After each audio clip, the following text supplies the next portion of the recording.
Bonjour à tous, c'est le retour de troisième mi-temps cette semaine chez notre partenaire évidemment VNB Boulevard Gaston Birger. On va en profiter pour de nouveau vous présenter un des nouveaux joueurs d'Angesco. On a reçu Derek Descamps, on a reçu Yorick Ravet, on avait reçu Stéphane Moulin. Et aujourd'hui on va faire plus ample connaissance avec toi, Alarbi LGD Yaoui. Bonjour. Bonjour. Bienvenue ici au VNB. On va parler de toi, de ta carrière, mais on va surtout parler du SCO parce qu'en ce moment tout va bien. Je vois que tu es aux couleurs d'Angesco, ça y est, tu es complètement intégré, noir et blanc. Ouais, c'est pas les équipements. Bon, vous restez évidemment sur ce spectaculaire 4-0 contre Le Mans. Vous n'êtes pas leader, mais c'est tout comme parce que Monaco a quelques buts d'avance. Comment vous vivez cette situation ? Très bien, j'imagine. Non, on la vit très bien. Je pense que le groupe vit bien, fait abstraction de tout ce qui est média, tout ça, parce que c'est vrai que quand on est en haut du classement, il y a plus de journalistes, plus de télé, tout ça. Et puis je pense qu'on le vit bien. Le coach fait la part des choses, tout ça. Et voilà, ça roule. Cette semaine était un petit peu perturbée. Il y a eu Beansport, il y a eu l'équipe TV. Vous êtes chez nous aujourd'hui, là, mais bon, nous, on fait ça toutes les semaines, donc ça ne change rien. Mais est-ce que ça change quelque chose dans l'organisation, dans la vie au quotidien ? Non, ça change rien, parce que tout ce qui se passe, tous les interviews que font Bein ou l'équipe se font avant l'entraînement ou après. Donc non, les horaires, ils n'ont pas été chamboulés. Et au contraire, je pense que l'ambiance, elle est... vaut mieux être en haut du classement qu'en bas aujourd'hui, quoi.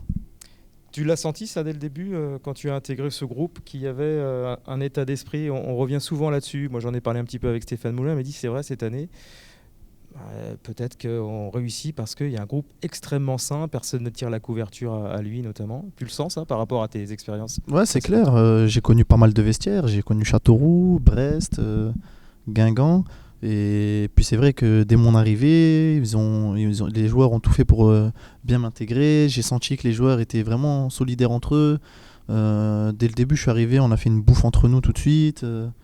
Et voilà, j'ai senti tout de suite qu'il y avait une très très bonne ambiance au sein de l'équipe.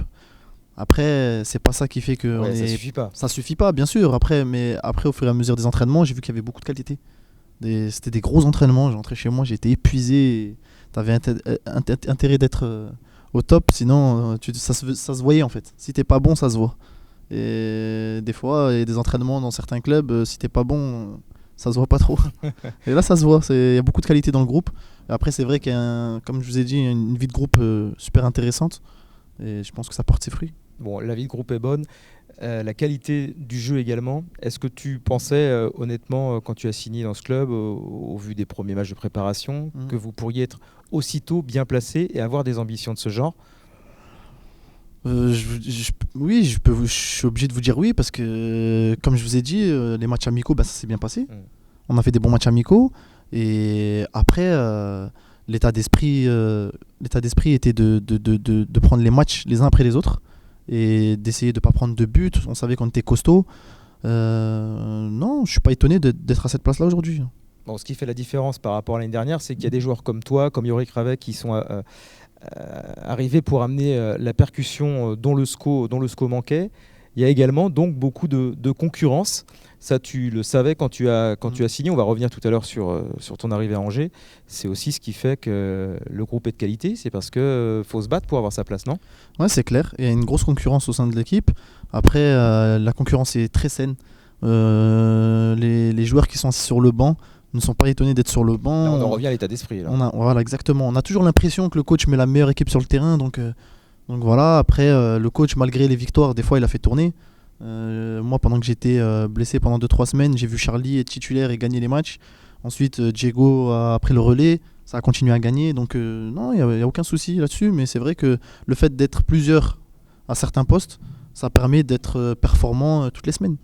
Bon alors, le groupe monte en puissance jusqu'à l'apothéose quand même, ce match face au Mans. J'imagine que tu en as déjà joué des matchs comme ça où tout vous réussit, mais là c'était vraiment quelque chose.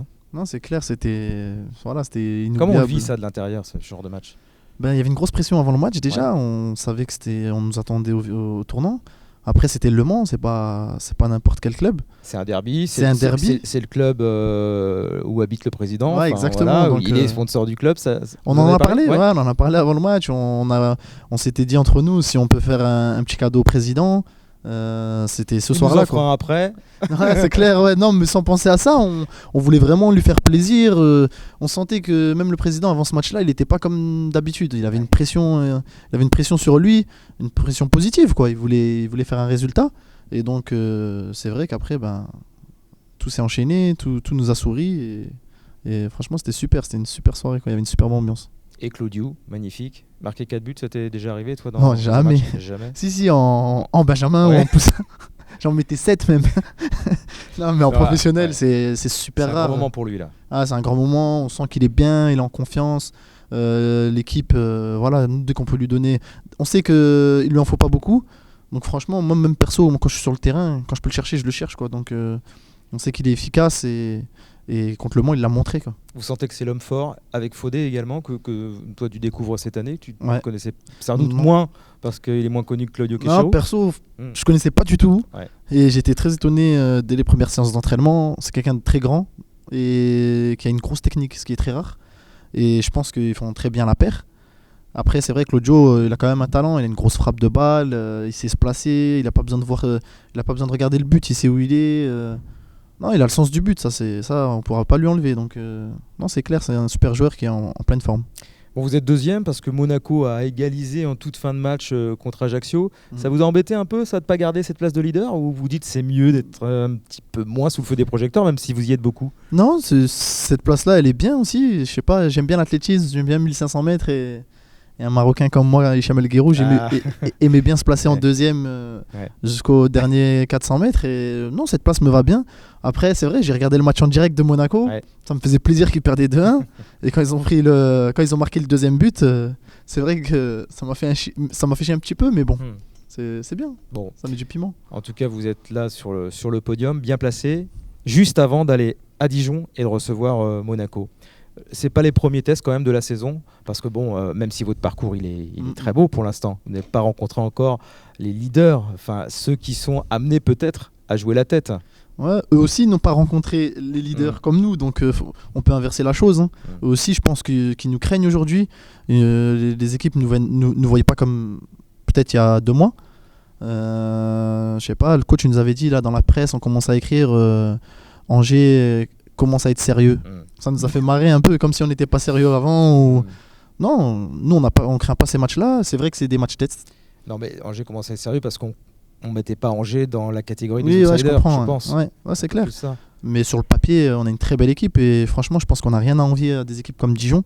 Après, Monaco, c'est vrai que c'est un poil au-dessus. Mais depuis le début de saison, tous les matchs qu'on a fait, même ceux qu'on a perdus, on s'est jamais fait dominer, on a toujours eu l'impression qu'on pouvait remporter les matchs. Dijon, on se dit en plus qu'ils sont bons à prendre parce qu'ils ressortent d'une grosse claque à Niort quand même, là, 4-2.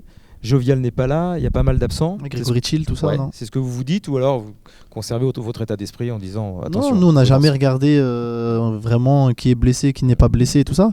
Comme on a dit, on va prendre match après match. Franchement, Monaco, on n'y pense pas du tout. On a vraiment Dijon en tête. Et je pense que oui, on peut très bien faire un résultat là-bas. Bon, on va parler de toi quand même, pour faire un peu plus ample connaissance avec Alarbi El Jedeyaoui, le joueur et l'homme.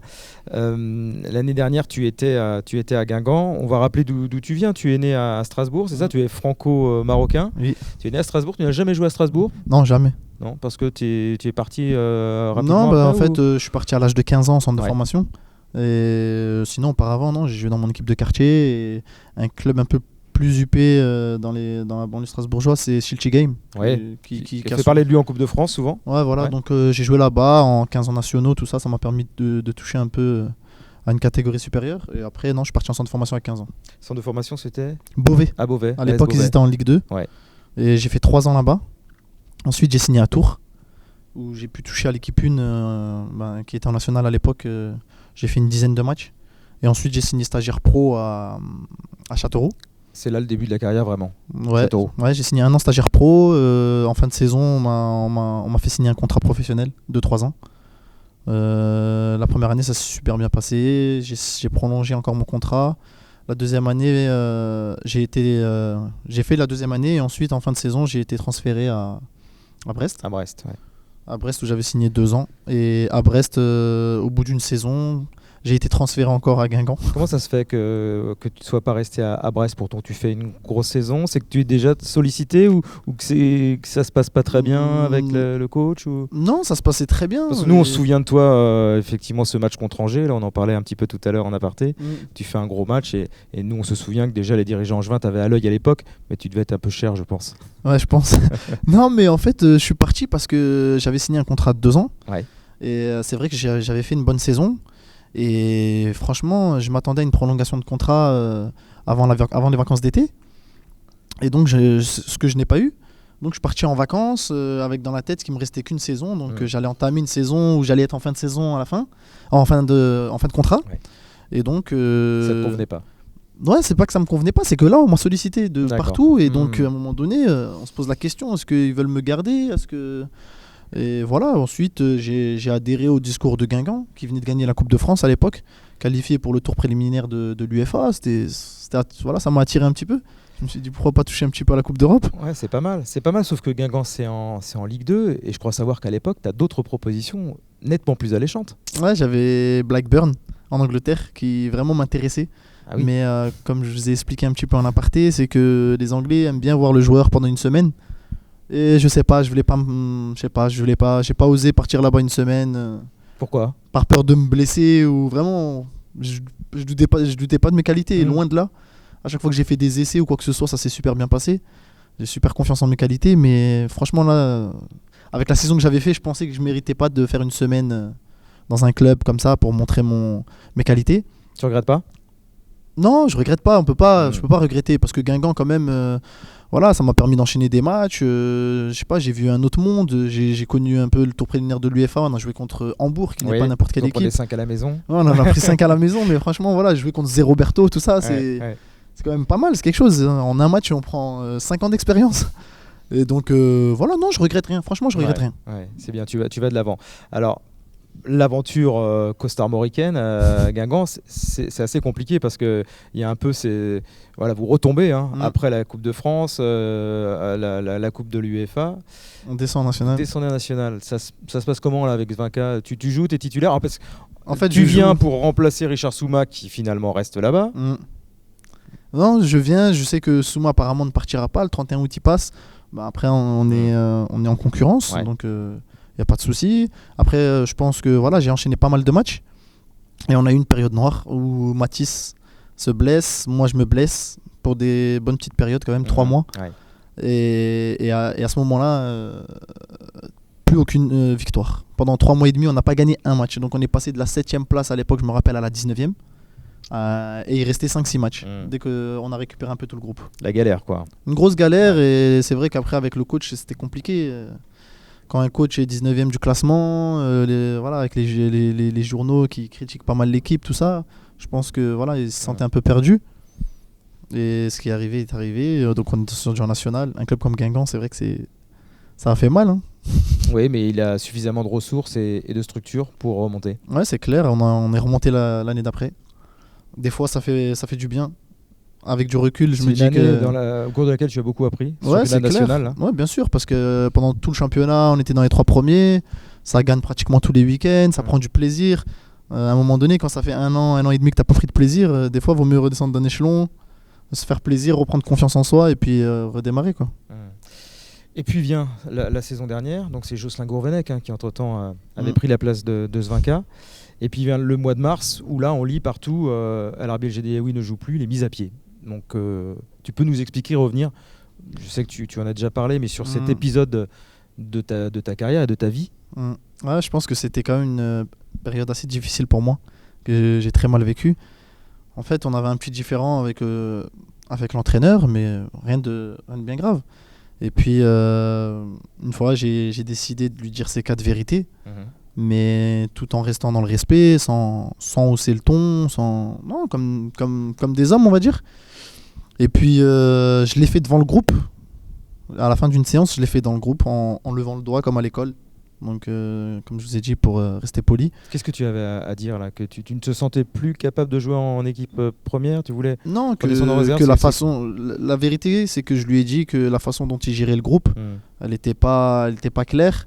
Qu'on avait plus l'impression d'être de la viande que que d'être des êtres humains. Ça veut dire qu'il s'explique jamais, il donne jamais d'explication. Il fait des choix, comme je vous ai dit, avec Stéphane Moulin. Quand on est remplaçant avec Stéphane Moulin, on a envie d'être derrière les joueurs qui sont sur le terrain. Et s'il fait appel à nous, on sort l'écrou. Parce que tout le monde a l'impression que ses choix ils sont justes. Tout le monde, le mec qui est sur le banc, il sait qu'il doit être sur le banc. C'est pas l'impression que tu avais avec Jocelyn Gourvenec. Voilà, c'est pas du tout l'impression. Donc tu lui as dit devant le groupe, et là, crime de lèse-majesté ou d'entraîneur, et sanction immédiate. Ouais, pas sanction immédiate. Le soir, j'aurais pu m'excuser et ça serait passé comme une lettre à la poste, donc on n'aurait jamais entendu parler. Mais comme je vous ai dit, comme j'ai fait ça proprement, comme je vous ai dit, on a le droit de dire ses vérités de temps en temps. Et puis on m'a demandé de m'excuser. J'ai demandé de quoi, parce que j'avais pas manqué de respect, rien du tout. Il fallait que ça sorte. Et puis là, j'ai dit non, j'ai pas à m'excuser, donc je m'excuserai pas. Et puis là, on m'a dit ma carrière, elle allait être finie, on m'a menacé quoi, en fait, que les journaux, c'est eux qui maîtrisaient tout et qu'ils allaient faire écrire que j'étais un garçon difficile, qui foutait la merde dans un groupe. Alors que voilà, comme j'ai eu une discussion avec Olivier Piqueux et le coach Moulin avant de signer à Angers, c'est que tout ce qui avait été dit auparavant dans la presse, que j'étais quelqu'un qui était difficile, tout ça, c'est pas du tout le cas. Parce que des joueurs difficiles, on en a connu, et leur carrière, elle est courte, quoi. Ça dure pas longtemps. Moi, ça fait quand même 7 ans que je suis en Ligue 2. À Châteauroux, ça s'est super bien passé, ils m'ont transféré. J'ai pas été en fin de contrat et j'ai fait des essais. Non, on m'a transféré. Donc Châteauroux a gagné de l'argent grâce à moi. Brest m'a transféré aussi. Moi, ce que je voulais, c'était de faire gagner de l'argent à Guingamp. Je sais pas. J'avais pris cette habitude-là de faire des bonnes saisons et récompenser un peu le club, quoi. Remercier un peu le club. Incompatibilité d'humeur avec Gourvenec. De toute façon, là, l'expérience ne pouvait pas aller plus loin. Quand on dit que ta carrière sera brisée, non, tu n'as que 25 ans à l'époque. Mais je pense qu'ils ont essayé quand même, parce que dans la presse, à un moment donné, j'ai vu que j'avais fait la bagarre avec un joueur, avec Knockert d'ailleurs, donc, qui est un très bon ami à moi, très proche. On s'appelle tout le temps. Aujourd'hui, il est en Angleterre, ça se passe super bien pour lui. Quand je vois ça dans les journaux, dans l'équipe en plus, comme quoi je me suis battu, j'ai été mis à pied parce que j'ai fait la bagarre. Le premier Knockert a appelé le journal pour leur dire attendez, c'est quoi, c'est Rago. Ensuite, dans un autre journal, on a appris que je m'absentais à l'entraînement quand je voulais. En gros, je fais ce que je veux. Alors qu'en 7 ans de carrière, j'ai jamais été absent sans me justifier, sans être malade ou quoi. Donc c'est vrai que ça pique un peu, ça fait mal. Donc j'ai l'impression d'un acharnement là. Ouais, bien sûr. Non, mais en plus c'est dit en face quoi. Le président, il m'a dit voilà, t'as pas voulu t'excuser, je vais te pourrir ta carrière. Il me l'a dit mot pour mot, donc. Les retrouvailles avec Guingamp vont être spéciales, non? Non, franchement non, parce que Guingamp, j'ai quand même de bons souvenirs. C'est une belle région. Les supporters sont à fond derrière le club, derrière l'équipe, et j'ai des très très bons souvenirs. Je préfère garder ces souvenirs là après. Mais c'est sûr que ça fait progresser, c'est pas grave. Aujourd'hui, je suis à Angers. Et j'ai qu'une envie, c'est de prouver le contraire. Ah oui, j'imagine. Donc c'est bien pour le club qui t'a recruté. Donc c'est Angers, ça aurait pu être un autre club? Ça aurait pu être un autre club, oui. J'ai eu des contacts en Ligue 2 aussi, pareil. Sans dire de nom, mais j'ai eu des coachs au téléphone. Et c'est vrai que le discours du coach et surtout d'Olivier Piqueux aussi m'a fait faire le choix de signer à Angers, quoi. Oui, parce que ton talent, il n'a pas disparu. Donc c'est vrai que ce qu'on a raconté sur toi, ça aurait pu peut-être jouer en ta défaveur. Mais les jambes sont encore là. Les jambes, et j'ai envie de dire la tête, là, pour vraiment montrer à tout le monde que l'Arbi El Jadiewi, c'est pas celui qu'on a décrit ces 6 derniers mois. Voilà, exactement. Je vais tout faire pour prouver le contraire. Même si j'ai rien à prouver, on va dire, au niveau de l'état d'esprit, il n'y a pas de souci. Mais quand même, il faut que je montre. Quand je vois la situation dans laquelle on est aujourd'hui, au classement, tout ça, et voilà, je suis déjà en train de prouver tout doucement, quoi. Je sais pas, le coach pourra peut-être dire un mot sur ça, mais ça se passe super bien avec le groupe, ça se passe super bien avec le coach, avec tout le monde, avec les supporters, avec tout le monde. Et pourvu que ça dure, quoi. Du talent, donc tu en as, tu as 26 ans, mais pas suffisamment pour jouer en Ligue 1, ou est-ce que tu as l'impression d'être passé à côté de... On a parlé de Blackburn, bon, on va pas y revenir, mais il te reste peut-être encore 3, 4, 5 belles années devant toi, mais il faut pas trop perdre de temps. Qu'est-ce qui fait qu'El-Arbi El Jadiewi aujourd'hui n'a pas encore réussi à percer malgré cette vitesse, cette technique? Non, franchement, moi, j'ai le sentiment, c'est vrai que j'ai un peu le sentiment d'inachevé un peu. Je me dis que je pourrais peut-être avoir ma place dans une équipe de L1, surtout que j'ai pas mal d'amis que j'ai fréquentés en équipe de France Espoir, qu'on avait remporté le Festival Espoir de Toulon. On en parlera tout à l'heure des sélections. J'ai joué avec Gamero, avec pas mal de joueurs, Jamel Abdoun, Rémi, tout ça. Et franchement, à l'entraînement, voilà, il n'y avait pas de différence, quoi. J'étais capable de faire la différence comme me faisait la différence. Après, je pense que j'ai manqué un peu de maturité à un certain moment. Oui, tu peux faire aussi ton autocritique. Non, il n'y a pas de souci, ça, je veux bien le prendre pour moi. À un moment donné, on va dire, j'étais peut-être un peu trop vrai, trop franc. Parfois, il faut savoir prendre un peu de recul. C'est pas forcément un défaut, ça. Si, dans le football. Dans le football, Ouais. si, c'est un défaut. Dans ce milieu-là, c'est un football. Dans ce milieu-là, il faut savoir un peu. Des fois s'écraser, des fois. Voilà, c'est comme ça. Hein. Après, on va dire, avec les années, j'ai appris. Et je pense qu'aujourd'hui, il n'est pas trop tard. J'ai que 26 ans. Pour moi, je suis en pleine possession de mes moyens et limite, je me sens encore mieux.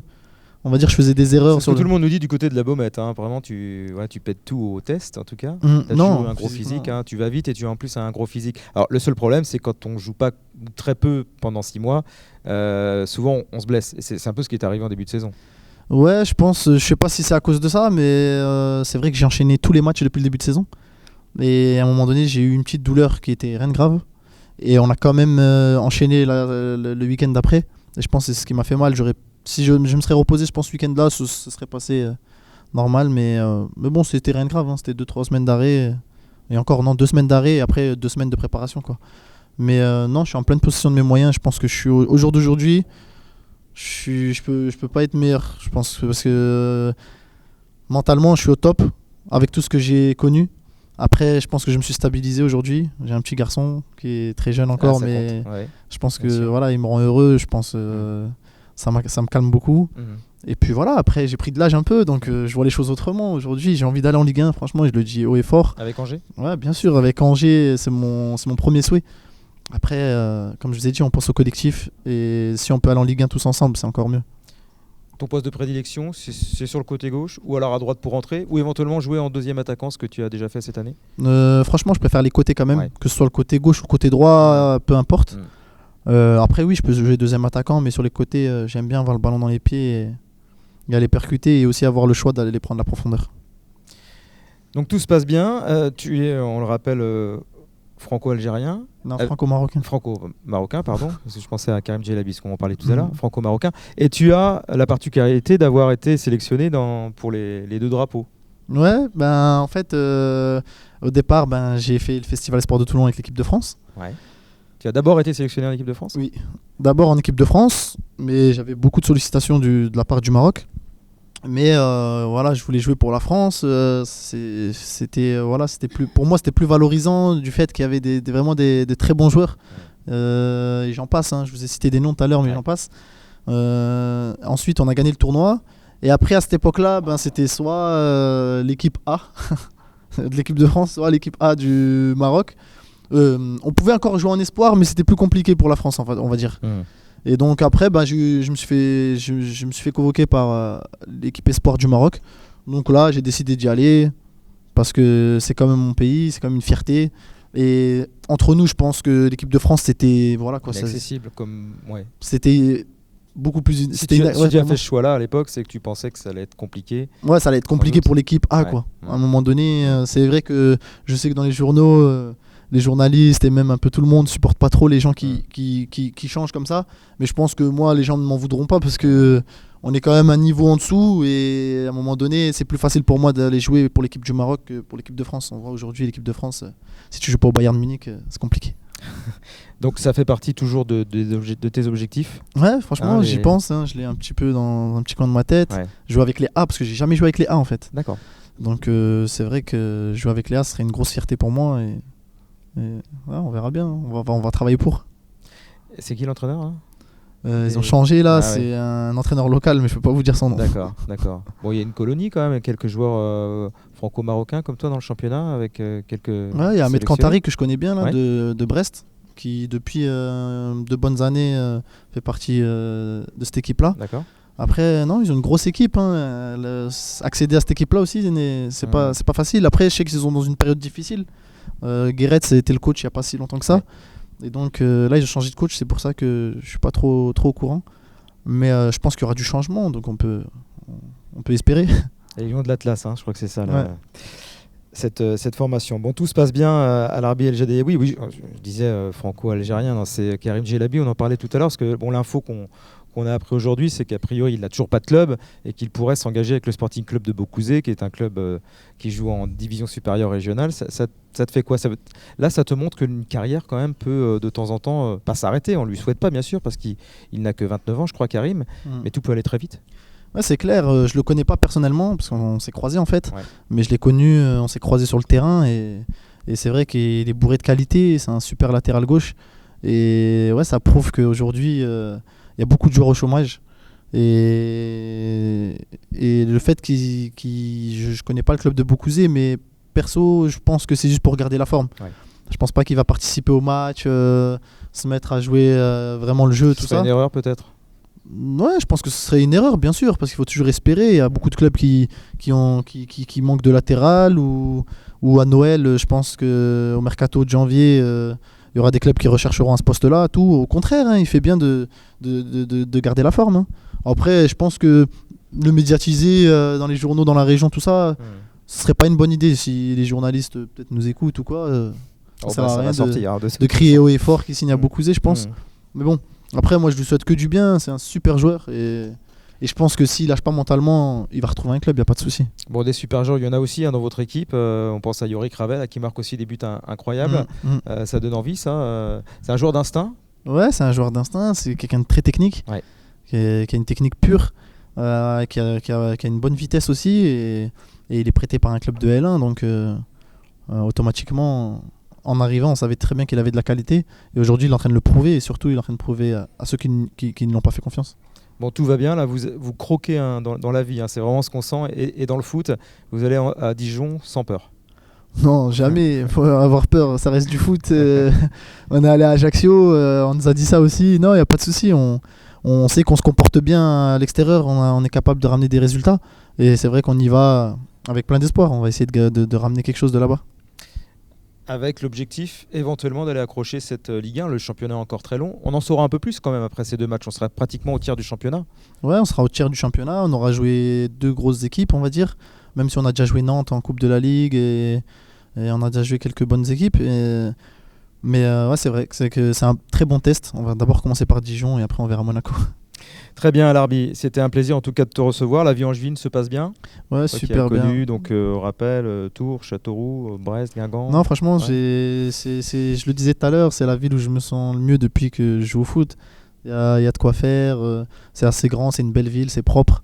Et voilà, après, quand ça se passe bien au foot, ça se passe toujours bien dans la ville. Donc on peut imaginer que tu resteras un petit peu plus longtemps peut-être qu'à Brest ou même si à Guingamp tu restais quelques années. Tu es en contrat jusqu'à. J'ai signé 2 ans, cette année et D'accord. l'année prochaine. D'accord. Ok. Ouais, après, on verra. Mais rester plus longtemps, ça me pose pas de problème.